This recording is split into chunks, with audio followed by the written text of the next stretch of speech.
We started off with that $150,000 sale, and the last deal that I was involved with that same customer was $10.5 million. I think of customer success as the kind of leading edge that should be kind of working with the customers and finding those things and then handing it off to a sales engineer to really chase down and pursue doing a proof of concept and proving that it works, and then account rep getting involved and bringing in a sale. You need commitment from the whole company. It can't be about a person or a bench of people that are chasing things for reps and for customers. One of the worst things you could do for customer success when you're working with enterprise organizations, they have a lot of needs. And if you're willing to listen to those needs, you better be willing to deliver on those needs. Pretty simple. You make customers successful and big things come your way. Capturing that, the kind of sentiment of the customer at every chance you can, every time you can get on the phone, I think is super important. Any advice you give to someone who's sort of an aspiring customer success pro like yourself? Yeah, I would say that the worst thing you could do is say that's not my job. My favorite title ever is Chief Customer Officer because Right. it just shows that the business takes customers, seriously. In this episode, I sit down with an old friend and colleague, Matthew Armstrong, the head of customer success at Sidechain Security. Matthew shares insights into building a thriving customer success organization. He also gets into the importance of aligning objectives with clear metrics, and we talk about engaging proactively with our customers to really give them a personalized touch. We discuss the importance of cross-functional collaboration and gathering feedback from our customers post-sale so that we can continuously improve upon our product and our services. He really gets into the traits of what make a thriving and successful customer success organization. But one of the important themes that kind of rings true throughout the interview is the importance of everyone in the organization shifting to a customer-centric mindset. So let's kick things off with a little bit of background. And if you could, just set the context a little bit for where you've been and where you're at today. I think it's really important. We're talking about customer success here, but give us some background on where you've been and how you've gotten to where you are. Yeah, absolutely. So I got into the software business about 20 years ago. It was in 2003. I got my first job in tech support at a learning management software company, Mm. and kind of made some waves really quickly there, and jumped over to professional services pretty quick. And then left the company and followed my boss over to a security startup.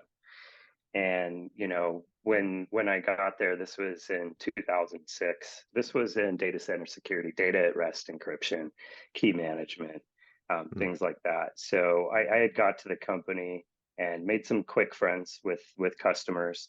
Mm. Um, Found myself dedicated to a couple customers. We didn't have a formal customer success program or anything like that. I was a support engineer who said, "Hey, let me take this giant customer." I took training with that customer because they signed up for their first contract the week that I started, and the company didn't have internal training yet for support engineers. So they said, Oh, "Why don't you go and sit in on this training with this so it was a customer?" customer training you were sitting in on as a customer engineer. Gotcha. Yeah, it was a large, bank, and Okay. it was their first purchase. It was about $150,000 for the kind of starter kit, and they paid for education for their people. So I sat in on the class and made friends, and eventually, took over their account. I started weekly meetings with them, and just to watch out for pitfalls because it Right. was early software, and when you're dealing with encryption at that layer, there's some bugs early There's on. some bugs, buggy. It was buggy. So we had some challenges, but being there for the customer is really what saved it. We had our challenges early on, but where we were very responsive to them. We would proactively join calls for deployments, just Hmm. anticipating that something is going to go wrong, and kind of grease the skids there for sales, and once Right. Right. we got them happy, that meant more and more servers they needed to onboard and encrypt. So, we started off with that $150,000 sale, and the last deal that I was involved with that same customer was $10.5 million. Whoa. Yeah. So, and Okay. that's Well, if just that one doesn't deal. define customer That's not success, I don't cumulative. know what Yeah. does. So, Wow. it's it's important to remember that, sometimes even the customers that you have the biggest issues with, and actually run into bugs and problems, as long as you're there with them, it's better than a customer that never has problems, because they're always thinking about you. They know that you have your back. And I got some really nice mentions and kind of an award from that customer for the company, which the Right. CEO put on the wall in the lunchroom and said, everybody needs to do this because the cheapest customer is an Wait. So the existing customer. customer gave you an award. Is that what you're Yes. saying? Oh, wow. Yes. Okay. So I'm Customer gave thinking me. your employer gave it to you, who you were working for, but No, the actual customer had okay, there we go. the actual customer gave me an award for outstanding customer service. And Awesome.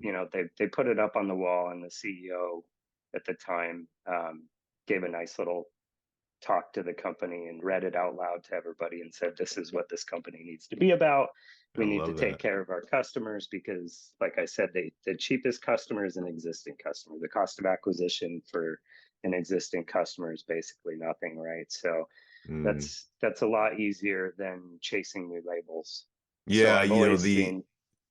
well, the theme for 2023 in the go-to-market space was, healthy growth. We tried to get away from growth at all costs and focusing purely on acquisition to how can we grow more holistically as organizations. And that's number one, is what you just described, is how do we maximize the value within our current install base. We're so quick to turn around and go and grab more customers. You talk about going from 150 to tens of millions of dollars. What kind of timeline was that across? Was that years, quarters? I mean, how long did that really take to get to that scope of purchase? So that last purchase was about 12 years after. See, But wow. there were also significant deals, maybe not quite 10.5 million, but significant Along the way, deals with yeah. that same customer. So cumulatively, you're looking at 40 million or Oh, so. wow. Okay. Okay. See, this is a whole nother level. I'm glad we're starting off with this because I really want the audience to get some perspective on the scope of your background here as a practitioner in the customer success, customer support realm. Being that you've built organizations on both sides, I really wanted them to kind of understand, not just get into, what companies you worked at and those Yeah. sorts of things, but really like the heart of it is this. We're here to talk about how do we maximize customer success in some ways, and understanding these stories. But on the flip, though, I'm sure you've seen the opposite happen as well, where customers don't actualize, right? They buy Oh, something. there's a customer spends, $1 million and never quite gets everything deployed, doesn't get the value out of it that they should be getting. It's that's the need for customer success, and customer success doesn't necessarily mean a customer success team. And when you go from company to company, customer, you'll get a different definition for what customer success is, even in the same verticals. Right. So There's not different customer roles. support. I think that's the That's the key big thing, factor. Yeah. exactly. So there's what it is and what it isn't, and customer support should be part of a customer success kind of strategy for a company. And that's one of the biggest things, is that you need commitment from the whole company. It can't be about a person or a bench of Mhm. people that are chasing things for reps and for customers. Right. You kind of need commitment from product management, from engineering, because one of the worst things you could do for customer success when you're working with enterprise organizations, they have a lot of needs. And if you're willing to listen to those needs, you better be willing to deliver on those needs, right? So That's a key can't tell point. you how many times I had to dodge around the question of, okay, when is that coming in a patch or in a version? Um, because there's a lot to prioritizing customer issues versus what the company has for their strategy for how to grow the product, et cetera. Right. Right. Right. But So that's you're one talking thing about that enhancement requests in that respect, right? enhancement I requests. brought something to you. I opened up about your product and how I think I could get more from it, and I shared what that looks like with you and your engineering team. And you obviously intake that and gave us big thumbs up that you're going to factor it into the product. And then your point is a year later, a year and a half later, whatever time frame, nothing's moving. It's still not the product's not updated. It's not reflecting any changes. It's not even mapped into the roadmap. Yeah, and so that does more damage than Yes. if you had not even taken the enhancement requests, right? And then just kind Yes. of left things as they were. Yeah, Because that introducing yourself as customer success and saying, I'm here to listen and take your requests and prioritize them with our team, that's putting a lot out there. And if you come right. back and you never deliver, especially when it's spreadsheets worth of enhancement requests, it's not like Wow, one feature, it's usually a that's what I'm thinking. handful. Wow, yeah. So some of those, and depending on how complex the software is, how complex the requirements dependencies are, Hmm. sometimes it's not feasible, and sometimes it's not commercially applicable to other customers, so it doesn't make sense. So the important thing is to collaborate within the teams, prioritize, and then communicate back. If it's not something that's commercially viable, then say so.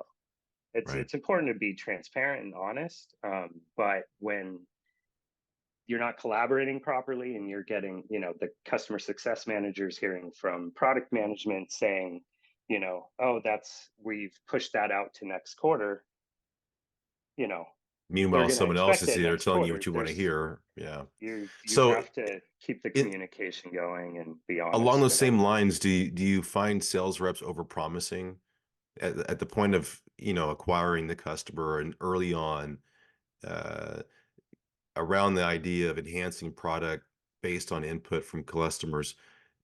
I would imagine that if you got a big deal on the line, if I'm the salesperson, you're probably going to be pissed off at me when I bring this account in saying, yeah, they're ready to sign up for $1 million worth of software and professional services and multi-year term. It's a sweet deal, but they want assurances that we're going to make these enhancements to the product and we're going to support them in this way.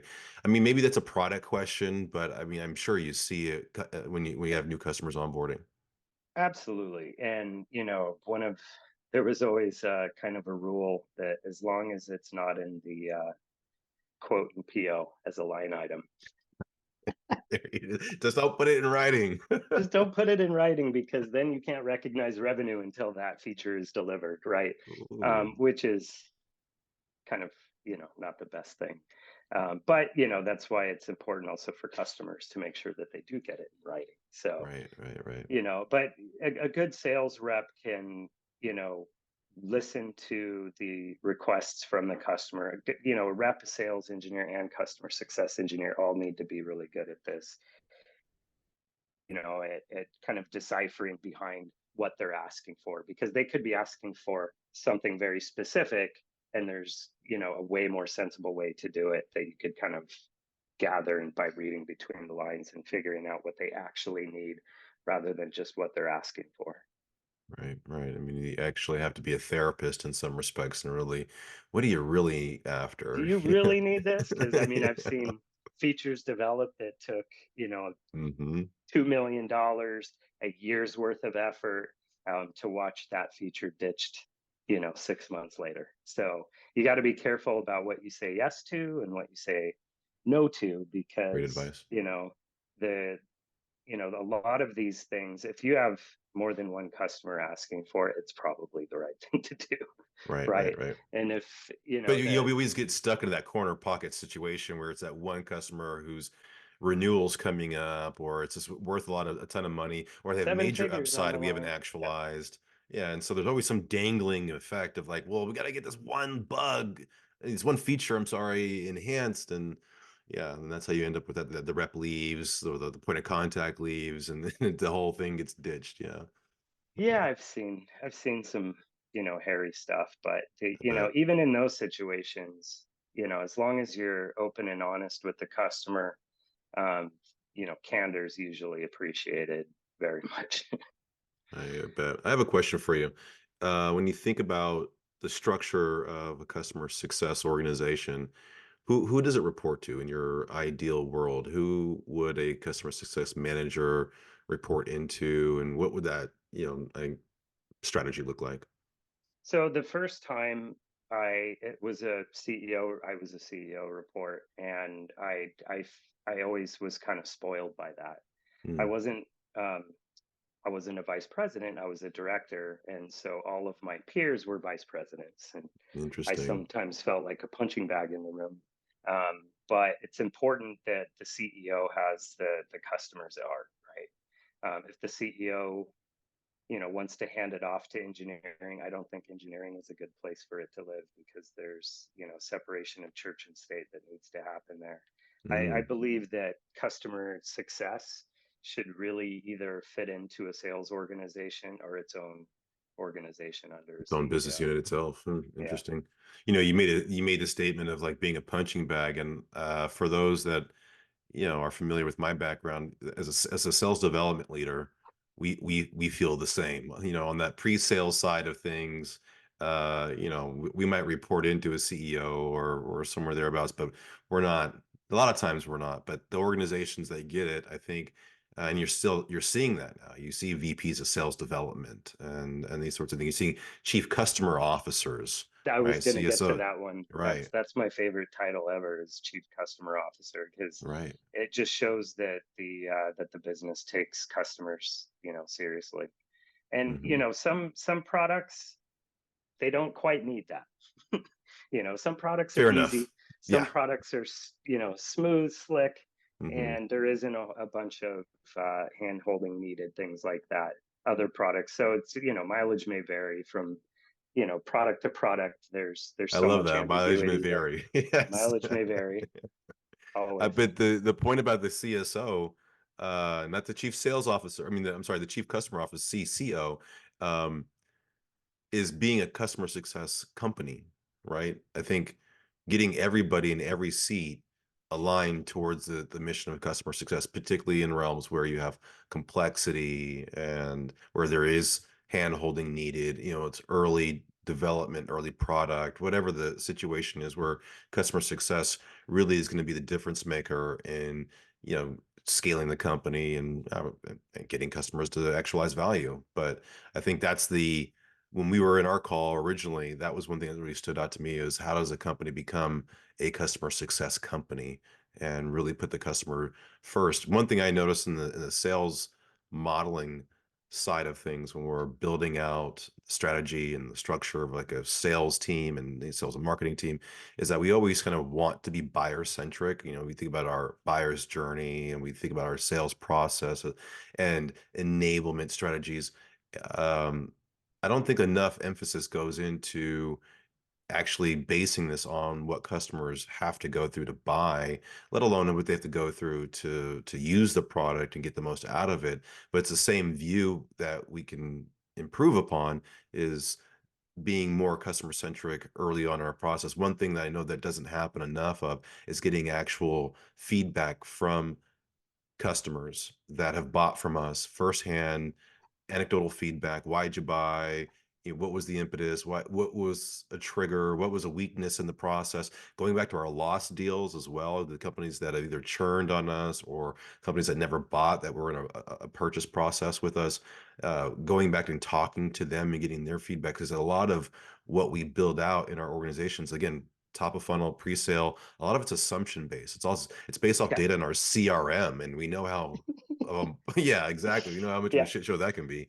So you get my point. I mean, does your team, have you had strategies that you've deployed that have, cycled in or gathered that input directly from customers? Have you seen that be absolutely. a key strategy? Yeah. It is definitely a key strategy, is getting surveys out Mm, frequently. But right. it's a dance also, because a lot of people, it's easy to overlook emails. You get a lot of Yeah. spam these days. It's the noise to signal ratio is getting out of hand. Automated emails coming in Across the for all these board. things. Across the board. Yeah. So you got to make it, personable.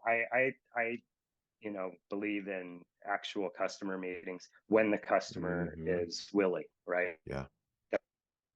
That's the Interviews, important customer part. interviews, But as at least opposed to getting a surveys. I mean, survey, a survey could even be flawed in itself. If you're not asking the right questions at the onset, then what you get from a survey yeah, is going to be only as good as the questions you're asking. But if you can sit down and get an interview with a customer and just open up about the process, then I think that you're right. I think those meetings, those interviews are worth a lot more than static surveys. Yeah, because I've seen many cases where, um, the customer or the company's claiming a 98% customer satisfaction rate, and you talk to the customers and you get a little bit different of a story. And one thing that I was able to get out of it was a large telecom customer, and they were just never happy. Mm, They were since I met with them, we were meeting weekly. They were happy with how they were being treated, but they weren't happy with the end result of the product and waiting for things and things like that. And I would hear about it all the time. And then we send a survey and it's all green and it's all all tens. happy Yeah. faces, right? Yeah. And so I said, that does damage, Yeah. because Yeah. if you don't let it be known, it's not going to get fixed. The squeaky wheel always gets fixed. And when it comes to customer issues or how you're working with customers, that unfortunately that's how the world works. Is someone complains, they're the first one to get fixed. But that's why it's important to be proactive from the beginning, have a cadence of meetings, and then follow up with surveys when appropriate. And then the right people too, right? Because, not the people Yes, who buy are usually the people who implement, and then the people who are the users aren't always the people who are filling out the surveys as points of contacts or buyers. So there's a dichotomy of people that you have to factor in when you're soliciting that input too, I'd imagine. absolutely. The buyer should be the interview, and Mm, the feedback from the people doing the implementation, the doers.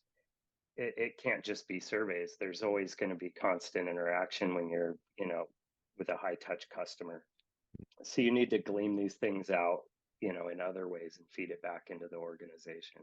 Let me switch it on you here a little bit, because I know in your current organization, you about 6 months ago built out their first customer success organization. You shared that with me in our planning call. Talk to me about if there's a customer success Still manager building, and still it's always building, right, building, right, always right? building. There's Fair never enough. you You're never it's done. never done. But talk to me about what that looks like at the beginning. If there's somebody else out there who's going down that path, they know Q2, they got to launch, build this thing out. What are the top like two or three things that you're really honed in on when you're first building out a customer success team in an existing company? Focusing on onboarding, Okay. making it as smooth as possible, making it as making it interactive, but making the time useful, Mm, instead of, because it's easy for time to slip away. Time is a very valuable resource. So getting customers onboarded and you know getting value from the product as fast as possible. That's always the number right. one key. That's fundamental. Mm, Fundamental as the words customer success, right? So it's pretty simple. You make customers successful and big things come your way, right? right. So What that's about that's KPIs? I mean, I would imagine that, trying to decide on how you're going to measure success, again, customer success, how do you measure it? I imagine one way is through them actualizing more and more revenue, renewing and things of that sort. But are there yeah. other So KPIs that you keep in mind? Mhm. yeah, the onboarding completion rate. It's the customer started billing. How much value are they getting out of the product? The overall kind of value, lifetime value of the customer. How much have they given us in total? The churn rate is always something to really You're keep keeping an an eye eye on, on, yeah, every and day, I make bet. sure that it's not for cause, right? Because there's many reasons that a customer could leave, and a lot of times it has nothing to do with satisfaction or the Mm. product or anything like that. Needs have changed, something happened in the organization, it's no Competitor longer came needed. along and yeah.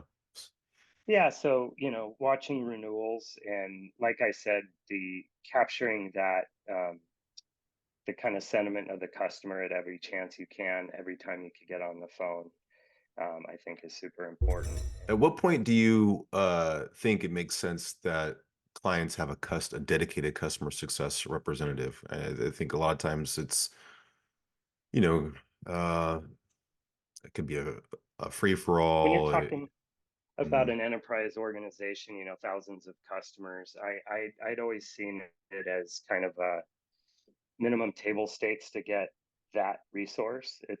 Because if you do it properly and you have a highly trained resource that's not cheap, uh, you got to be careful with that money, right? So I think that identifying the largest upside potential in a customer is key, right? Because not all Fortune 50 companies are your biggest spenders in a lot of cases. They'll have a use case here, use case there, but that's opportunity to grow from there. So it's about latching on to the companies that have the biggest potential and then kind of working your way through the organization, showing success, Right. meeting other people in the organization, and especially when you're talking about a platform and bringing different kind of use cases together into a single pane of glass and one solution.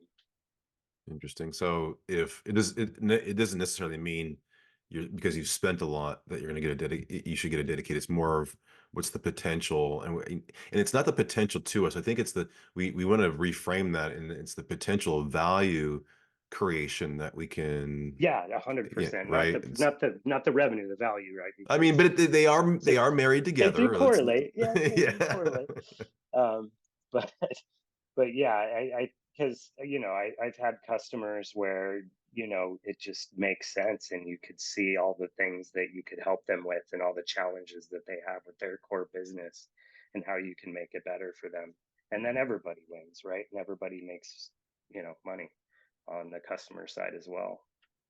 Well, it's not always a kumbaya though thing when that happens. The reality is, I think, just like marketing and other departments, even sales development, getting attribution, getting credit, if you will, for growth in organizations with accounts is something I'm sure you've had to battle in the past, where you've seen growth in accounts, but then it's not really deemed a customer success win. Is that ever happen?